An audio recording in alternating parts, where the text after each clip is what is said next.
আসসালামু আলাইকুম। আমাদের আজকের সফরসঙ্গী রফরফ এন্টারপ্রাইজ। আজকে আমরা যাব নেত্রকোনা থেকে ঢাকা পর্যন্ত।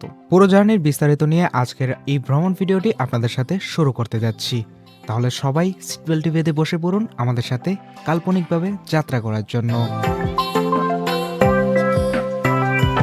সকাল ৮:৩৫ আমরা আমাদের বাস স্টেশন নেত্রকোনা আন্তজেলা বাস টার্মিনাল এখানে আমরা উপস্থিত হই এবং আমাদের বাসটি ছাড়ার সময় ছিল ৮:৪৫। আমরা বাস ছাড়ার ১০ মিনিট পূর্বেই নির্ধারিত স্থানে চলে এসেছি।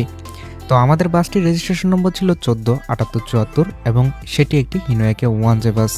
বাসটি আগে ন্যাশনাল ট্রাভেলসের বহরে ছিল এবং সেখান থেকে রফরফ এন্টারপ্রাইজের বহরে নিয়ে আসা হয়েছে। বাসটির কন্ডিশন ছিল এভারেজ এবং দেখতেই পারতেছেন এটি হলো হিনোয়াকে 1J স্টক স্টিয়ারিং এবং স্টক ড্যাশবোর্ড। তাছাড়া এই বাসটিতে পুরাতন আমলের সেই রিডিং লাইটগুলো কিন্তু এখনও রয়েছে। বাসটির বয়স আনুমানিক ভালোই হয়েছে। নির্ধারিত কাউন্টার থেকে আমরা আমাদের টিকিটটি সংগ্রহ করে নির্দিষ্ট আসনে আমরা বসে পড়েছিলাম। আমাদের আসন ছিল A2, যেটা অবশ্যই আমার একটি প্রিয় আসন। তো যাই হোক, রফরফ এন্টারপ্রাইজের ভাড়া নিয়ে যদি বলি, তাহলে আপনাদের ঢাকা থেকে নেত্রকোনা এবং নেত্রকোনা থেকে ঢাকা উভয় দিক থেকে আপনারা যদি যাতায়াত করেন সেক্ষেত্রে আপনাদের ভাড়া প্রয়োজন হবে 400 টাকা এবং এখানে আমি নির্দিষ্ট কাউন্টারগুলোকে উল্লেখ করে দিয়েছি। আপনারা চাইলে এখান থেকে কাউন্টারের নম্বরগুলো নোট করে রাখতে পারেন। ঠিক ৮:৪৫ আমাদের উস্তাদ তার আসন গ্রহণ করেন এবং আমাদের গাড়িটি নেত্রকোনা কাউন্টার ত্যাগ করে সামনের দিকে অগ্রসর করতে শুরু করে। মাত্র ২০০ মিটার সামনে এগোতেই গাড়িটিকে থেমে যেতে হয়, কারণ একজন যাত্রী কাউন্টারে থেকে যায় এবং তাকে আনার ব্যবস্থা করা হয়। উক্ত যাত্রী আসার পর আমরা আবারও ধীরে ধীরে সামনের দিকে এগোতে থাকি। মোটামুটি আমাদের গাড়ির গতি ছিল খুবই অল্প।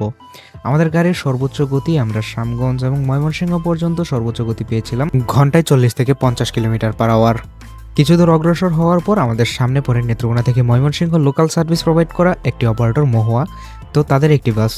আর আপনারা এই বাসের গতি দেখেই বুঝতে পারতেছেন, আমি যে বললাম ৪০ থেকে ৫০ কিলোমিটার/আওয়ার, সেটা অনেকের বিশ্বাস নাও হতে পারে, তবে সত্যিই গাড়িটি এরকম গতিতেই চলছিল। যদিও ব্যক্তিগতভাবে রফরফ এন্টারপ্রাইজের এরকম গতি আমার কাছে পার্সোনালি মোটেও ভালো লাগেনি। এভাবেই ধীরে ধীরে আমরা সামনের দিকে আগাতে থাকি এবং একটা সময় আমরা শ্যামগঞ্জ রেলগেট কাউন্টারে পৌঁছে যাই এবং সেখান থেকে তারা ২ জন যাত্রী তোলে। তাদের মূল কাউন্টার থেকে আনুষঙ্গিক কাজ শেষ করার পর আমাদের বাসটি শ্যামগঞ্জ বাজার ক্রস করে ডাঙ্গার মোড় অঞ্চলটিকে ক্রস করতেছিল। তো সেই মুহূর্তে আমাদের সামনে পড়েছিল বিআরটিসি ডাবল ডেকার বাসটি, যেটি কিন্তু ময়মনসিংহ থেকে নেত্রকোনা এবং নেত্রকোনা থেকে ময়মনসিংহ প্রতিনিয়তই যাতায়াত করতেছে। আপনারা যদি সেই বাসটিতে ছোট্ট একটি ট্রাভেল ব্লগ দেখতে চান তাহলে কিন্তু অবশ্যই আমাদের এই চ্যানেলের কমেন্ট বক্সে কমেন্ট করে জানিয়ে দিবেন। ডাঙ্গার মোড় পার হওয়ার পর আমাদের বাসটি মোটামুটি তার গতিতে একটু পরিবর্তন আসে এবং তার সে ৫০ থেকে ৫৫ এই গতি ধরে আগাতে থাকে। তো আমাদের সামনের বিআরটিসি ডাবল ডেকার এই বাসটি কিন্তু ভালোই গতিতে আগাচ্ছিল। আমরা সেই বাসটির বাম্পার ধরে সামনের দিকে এগিয়ে যাচ্ছিলাম।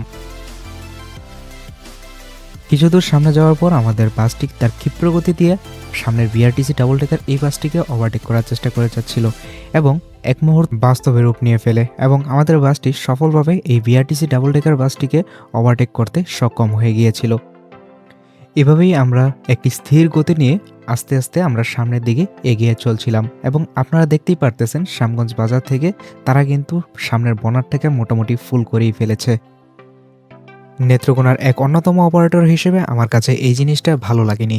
তারা দরকার ছিল তাদের যদি সিট ফাঁকা থাকার সাপেক্ষে তারা তো যাত্রী তুলেই, সেক্ষেত্রে প্রয়োজন ছিল সিটগুলোকে অবশ্যই ফুলফিল রাখা এবং সামনের বনারটাকে ক্লিয়ার রাখা। কিছুটা সামনে যাওয়ার পর আমাদের ওস্তাদ রাস্তা ফাঁকা পেয়ে মোটামুটি তার ভালোই গতি তুলেছিলেন। তারপর তিনি আবারও সেই আগের মতো ৬০-৬৫ ধরে গাড়ি চালিয়ে যাচ্ছিলেন। এখানে গাড়ির ইঞ্জিন সাউন্ডটা খুবই ভালো লেগেছিল। ওয়ানজের গর্জন বরাবরই সেরা। আমাদের টার্গেট ছিল মূলত ১ ঘন্টার মধ্যে ময়মনসিংহ প্রবেশ করতে পারি কিনা সেই জিনিসটা দেখা। আমরা সেইটার জন্যই অপেক্ষা করে বসেছিলাম কখন বাসটি ময়মনসিংহ প্রবেশ করবে। বেলাবার ছিল আর রাস্তার মধ্যে 3 হুইলারের চাপ বেরিয়ে চলছিল। মনে হচ্ছিল এই জন্য 3 হুইলারদের জন্যই এই এত বড় রাস্তাটিকে তৈরি করে রাখা হয়েছে। বাসগুলো তো নামে মাত্র চলছে। প্রত্যেকটা রুটেরই রাস্তার একই অবস্থা। প্রত্যেকটা রাস্তার মধ্যেই এখন যদি আপনি যান দেখতে পারবেন 3 হুইলারের ছড়াছড়ি। শম্ভুগঞ্জ পার হওয়ার সাথে সাথে আমাদের সাথে দেখা হয়ে যায় মোমেন শাহী এক্সপ্রেসের সাথে। সেই সাথে আমরা চলে আসি ময়মনসিংহ ব্রিজ। এক্ষেত্রে আমাদের সময় লেগেছে পাক্কা 1 ঘন্টা। আমাদের ময়মনসিংহ ব্রিজে এসে দেখা হয়ে যায় শেরপুরের সাদিকার সাথে, যাকে শেরপুরের সার্ভিস মাস্টারও বলা হয়ে থাকে। আর সকাল সকাল আমরা ময়মনসিংহ এসেও শান্তি নেই এই ময়মনসিংহের ব্রিজ মোড়ের জ্যাম থেকে। দেখতেই পারতেছেন সামনে কি পরিমাণ অটো এবং সামনে কি পরিমাণ জ্যাম লেগে আছে। আমাদেরকে ঠিক এই বরাবর যেয়ে আমাদের বাম পাশে টার্ন নিতে হবে। আর দেখতেই পাচ্ছেন রাস্তার অবস্থা।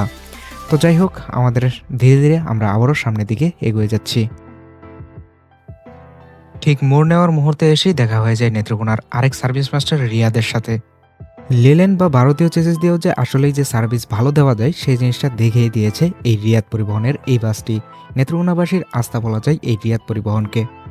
যদিও নেত্রকোনা বললে ভুল হবে, এই বাসটি মূলত মদন পর্যন্ত চলাচল করে এবং মদনের ক্ষেত্রে সেদিক থেকে যথেষ্ট পরিমাণ ভালো সার্ভিস প্রোভাইড করা একটি অপারেটর এই রিয়াদ পরিবহনের এই বাসটি। ঠিক কেওয়াটখালীতে এসে দেখা হয়ে যায় আমার এলাকার গাড়ি, যার গন্তব্যস্থল কিশোরগঞ্জ টাঙ্গাইল থেকে ছেড়ে আসা ঈশা পরিবহন। এই বাসটিও খুবই ভালো সার্ভিস প্রদান করে আসছে এই রুটটিতে।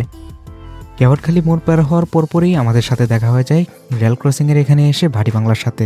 বলা চলে রফরফের বর্তমানে সরাসরি প্রতিদ্বন্দ্বী হলো এই ভাটি বাংলা পরিবহন, এবং প্রতিদ্বন্দ্বী ছাড়া ব্যবসা জমে না। সে জিনিসটাকেই বুকে রেখে মনে হচ্ছে পালাক্রমে তারা তাদের সার্ভিসগুলোকে আপগ্রেড করেই যাচ্ছে। ভিডিওতে এর আগেও একবার আমি আপনাদেরকে বলেছিলাম থ্রি হুইলারের যন্ত্রণায় এই রাস্তায় চলাচল করা খুবই মুশকিল। দেখতেই পারতেছেন এই এতটুকু রাস্তার মধ্যে দুই পাশ থেকেই থ্রি হুইলারের চাপে এই বড় বাসটি আটকা পড়ে গিয়েছে। বিশেষ করে এই সিএনজিটা অনেকক্ষণ যাবৎ সামনে একইভাবে চলাচল করতেছিল, সাইড দেওয়ার নামে কোনো খবর নেই।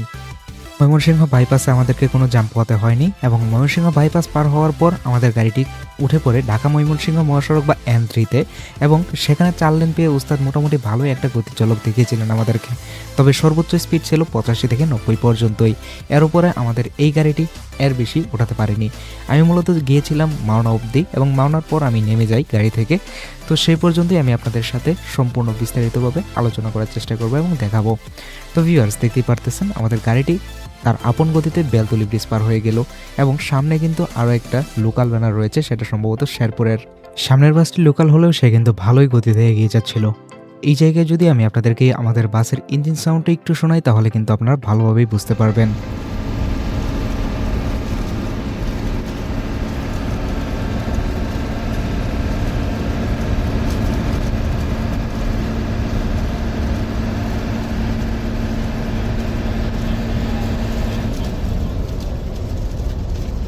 ওয়ানজের র সাউন্ড শুনতে শুনতে আমরা চলে আসছি চুরখাই বাজারে। এখানে এসে আমাদের সামনের বাসটি একটু স্লো করে এবং সে তার রীতিমতোই যাত্রী তোলা শুরু করে। বাজার ক্রস করতে করতে আমাদের সাথে দেখা হয়ে যায় ময়মনসিংহের অপারেটর ইউনাইটেড এবং সিএমের সাথে। হালকা জ্যাম শেষ করার পর আমরা আবারও এই এমজি ট্রাভেলস বা শেরপুরের এই লোকাল ব্যানারটির বাম্পারে বাম্পারে আবারও দৌড়ানো শুরু করি। তবে মজার বিষয় হলো এই ব্যানারটি লোকাল হলেও আমাদের থেকে বেশ ভালোই টানছিল। আমরা আমাদের এই গাড়িটিকে হিনোয়াকে 1J হিসেবে ধরে নিলেও আমাদের এই গাড়িটির টান ছিল মোটামুটি লেলে ষোলো সুপারের মতো। যদিও এই জিনিসটা আমি হাস্যরসের কথাই বললাম, কারণ আপনারা দেখতেই পারতেছেন আমাদের সামনের বাসটি লেলে ষোলো সুপার মডেলের হওয়া সত্ত্বেও সেটি টেনে অনেকটা এগিয়ে গিয়েছিল, এবং আমরা সেই ধীরে ধীরেই এগিয়ে যাচ্ছিলাম সেই বাসটির বাম্পারে, যদিও আমরা এখনও তার বাম্পার থেকে অনেকটা দূরে। এভাবেই চলতে চলতে উস্তাদ তার মোটামুটি একটা মোড়ে চলে আসে, এবং তার কাটিংগুলো ছিল দেখার মতো। যদিও সে খুব স্লোলি চালাচ্ছিল, এখানে আমি ভিডিওটা কিছুটা ফাস্ট ফরওয়ার্ড করে দিয়েছি। তো আমরা এইভাবে চলতে চলতে ত্রিশাল চলে আসি, এবং ত্রিশাল আসার পর আমরা দেখতে পারি আমাদের সামনে প্রায় 20 মিনিট আগে ছেড়ে আসা ভাটি বাংলাকে। ত্রিশালের এই জ্যাম ছাড়ার পর আমরা চলে আসি আবারও ফাঁকা রাস্তায়, এবং সেখানে দেখা যায় ভাটি বাংলা আমাদেরকে দেখে বহু দূর। বলতে পারেন এখানে একটা ড্রেগ রেসের মতোই হয়ে গেছিলো। আমাদের গাড়িটাও বেশ ভালোই গতিতে টেনেছিল, বাট ভাটি বাংলা তার আপন গতিতে ছুটেই চলছে। আর হ্যাঁ, ভাটি বাংলা সত্যিই এখানে বেশ ভালো টানছিল। আর ত্রিশাল থেকে আমাদের রফরফ এন্টারপ্রাইজ বেশ ভালো পরিমাণ পোক তুলেছে, সত্যি কথা বলতে। আর দেখতেই পারতেছেন সামনের ভনার পুরাটা ফুল হয়ে গেছে এবার। মানে ভাই, ভিডিও করবো যে বা ব্লগ বানাবো যে সেইটার মন মানসিকতাতেই তখন নষ্ট হয়ে গেছিল, কারণ ভিডিওতে শুধু মানুষের মাথায় দেখা যাচ্ছিল। ভাটি বাংলা পরিবহনের এই বাসটি মোটামুটি ভালোই টানছিল, এবং দেখতেই পারতেছেন সে তার হেল্পারকে নিয়ে খুব ভালো গতিতে এগিয়ে যাচ্ছিল চালক সাহেব, এবং আমরা মোটামুটি এই বাসটার বাম্পার হারিয়ে ফেলতেছিলাম বারবারই। যখনই আমাদের সামনে থেকে টান দিতেছিল আমরা অনেকটা পিছনে পড়ে যেতেছিলাম। অতঃপর ওস্তাদ এক পর্যায়ে ভালো একটা টান ধরে, এই সময়টা ছিল সত্যি অসাধারণ একটা সময় এবং এই সময়কার বাসের ইঞ্জিন সাউন্ডটাও ছিল শোনার মতো এবং খুব ভালো লাগতেছিল বিষয়টা। আর হিনোর ইঞ্জিন যদি দেখা যায় যে ৪০-৫০-এ চলে, সেক্ষেত্রে ইঞ্জিনের সাউন্ডটাই থাকে একরকম। আর বাসটা যখন ৮০, ৮৫, ৯০ স্পিডে চলে বা এর উপরে চলে, তখন কিন্তু হিনো একে ওয়ানজের সাউন্ডটা হয়ে যায় অন্যরকম। যারা হিনো লাভার আছেন বা এই বাসে ভ্রমণ করছেন তারা ভালোভাবেই জানেন।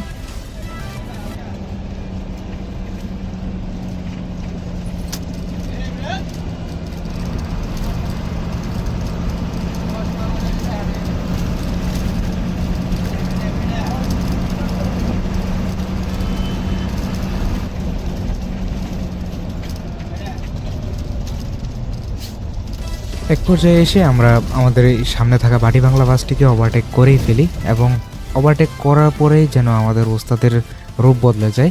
তিনি তার সর্বোচ্চটা দিয়ে খুব ভালো একটা গতি নিয়ে এগিয়ে যাচ্ছিলেন এবং এরপরে মোটামুটি পুরোটা সময় জার্নিটা একটু উপভোগ করা গিয়েছে এবং স্কয়ার মাস্টারের বাড়ি জ্যাম সহকারে সব কিছু মিলিয়ে জার্নিটা ছিল মোটামুটি উপভোগ্য। তারপরেরটুকু বাড়ি বাংলা বাসটিকে যখন আমরা পেছনে ফেলে দিই, তারপরেই উস্তাদ একটু টানাটানি করেছেন, জিনিসটা ভালোই লাগছে। আসলে এরপরেই উস্তাদ তার আসল রূপটা দেখানো শুরু করে। আমার কাছে মনে হয়েছিল এরকম, পুরোটা রাস্তা ঝিমিয়ে ঝিমিয়ে আসলেও তারপর মোটামুটি ভালোই টেনেছিল। তো আসলে আমার জার্নিটা ছিল মাওনা অবধি। তো আমরা এরপরে আর বেশি দূর রেকর্ড চালাতে পারিনি। তো এবার আসি যদি একটু এন্ডিং পার্টটার মধ্যে। আমার এই রফ এন্টারপ্রাইজে ভ্রমণ অভিজ্ঞতায় আমি একটা জিনিসই বলব, প্রথম দিকে উস্তাদ একটু ধীর গতিতে গাড়ি চালালেও তিনি আমাকে টাইম টু টাইম নামাতে পারছেন মাওনা। এভারেজ আমার এতটুকু রাস্তা আসতে সময় লাগে ২ থেকে ২.৫ ঘন্টা। তিনি আমাকে ২ ঘন্টা ৪৫ মিনিট সময়ের মধ্যে নিয়ে আসছিলেন। যদিও এখানে ১৫ মিনিট বেশি লাগছিল, সেটা আমি যদি কনসিডার করি সেক্ষেত্রে বলা চলে এভারেজ সার্ভিস ঠিকঠাক আছে। তবে সবচেয়ে বিরক্তিকর যে জিনিসটা সেটা হলো রাস্তা থেকে বারবার যাত্রী তোলা। যদিও তারা একদম ডাইরেক্ট যাত্রী ছাড়া খুব কমই যাত্রী নিয়েছে, তবে জিনিসটা একটু দৃষ্টিকটু লাগে। সিট খালি থাকা সাপেক্ষে যাত্রী নেওয়া একটা জিনিস, আরেকটা হলো বনাট ভরা, সেটা হলো আরেক জিনিস। পার্সোনালি এই সামনে এতগুলো মাথা দেখতে কারোরই ভালো লাগবে না যখন আপনি ৪০০ টাকা ভাড়া দিয়ে একটা সিট কেটে, একটা সিটের টিকিট কেটে আপনি ওই আসনে বসে ভ্রমণ করবেন এবং সামনে একটা সুন্দর ভিউ এনজয় না করতে পারে শুধুমাত্র এই মানুষগুলোর মাথাগুলো দেখবেন, তখন কিন্তু জিনিসটা আপনার কাছে অবশ্যই বিরক্তিকর লাগবে। তো যাই হোক ভিউয়ার্স, আমার মূলত জার্নিটা ছিল মাওনা অবধি। তারপর আমি আর রেকর্ড নিতে পারিনি। আর এত মানুষের মাথার মধ্যে কি আর রেকর্ড নেব বলেন? তো এই ছিল মূলত আমার এই জার্নি অভিজ্ঞতা এবং পরবর্তীতে আপনারা কোন বাসের সাথে ব্লগ দেখতে চাচ্ছেন, এবং এইটা ছিল আমার ফার্স্ট ব্লগ। আমার যদি কোনো ভুল ত্রুটি হয়ে থাকে সেগুলো আপনারা ক্ষমা সুন্দর দৃষ্টিতে দেখবেন। সবাই ভালো থাকবেন, সুস্থ থাকবেন।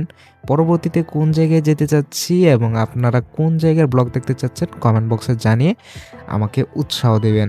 সবাই ভালো থাকবেন, সুস্থ থাকবেন, আমার জন্য দোয়া করবেন। আসসালামু আলাইকুম।